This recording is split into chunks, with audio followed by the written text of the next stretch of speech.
2018 നവംബറിൽ 26 വയസ്സുള്ള American മിഷണറിയായ John Allen ചൗ ഭൂമിയിലെ ഏറ്റവും ഒറ്റപ്പെട്ട സ്ഥലങ്ങളിലൊന്നായ സെന്റിനലീസ് ഗോത്രത്തിന്റെ വാസസ്ഥലമായ നോർത്ത് സെന്റിനൽ ദ്വീപിലേക്ക് അപകടകരമായ ഒരു യാത്ര ആരംഭിച്ചു.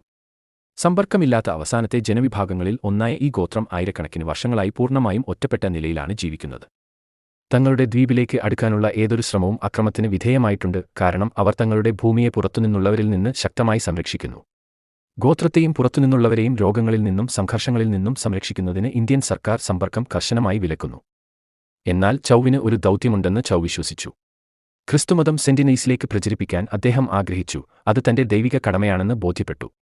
മുന്നറിയിപ്പുകളും നിയമങ്ങളും അവഗണിച്ച് ദ്വീപിനടുത്തേക്ക് തന്നെ രഹസ്യമായി കൊണ്ടുപോകാൻ അദ്ദേഹം പ്രാദേശിക മത്സ്യത്തൊഴിലാളികൾക്ക് പണം നൽകി.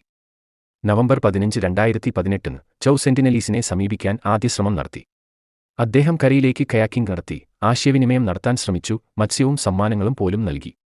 എന്നാൽ ഗോത്രം ശത്രുതയോടെ പ്രതികരിച്ചു, അദ്ദേഹത്തിന് നേരെ അമ്പുകൾ എറിഞ്ഞു. ഒരാൾ അദ്ദേഹത്തിന്റെ ബൈബിളിൽ കുത്തി. നവംബർ 17 ചൗ വീണ്ടും പോയി. അതായിരുന്നു അദ്ദേഹത്തെ അവസാനമായി ജീവനോടെ കണ്ടത്. പിന്നീട് മത്സ്യത്തൊഴിലാളികൾ അദ്ദേഹത്തിന്റെ മൃതദേഹം വലിച്ചിഴച്ച് കരയിൽ കുഴിച്ചിടുന്നത് കണ്ടതായി റിപ്പോർട്ട് ചെയ്തു. അദ്ദേഹത്തിന്റെ മരണം ആഗോളതലത്തിൽ ചർച്ചയ്ക്ക് തുടക്കമിട്ടു. ചിലർ അദ്ദേഹത്തെ രക്തസാക്ഷിയായി കണ്ടു, മറ്റുള്ളവർ അദ്ദേഹത്തെ അശ്രദ്ധനായി വിളിച്ചു. അദ്ദേഹം തന്നെയും ഗോത്രത്തെയും അപകടത്തിലാക്കുന്നുവെന്ന് ആരോപിച്ചു. സെന്റിനലീസ് ജീവിതരീതിയെ ബഹുമാനിച്ചുകൊണ്ട് ഇന്ത്യൻ സർക്കാർ അദ്ദേഹത്തിന്റെ മൃതദേഹം ഒരിക്കലും കണ്ടെടുത്തില്ല.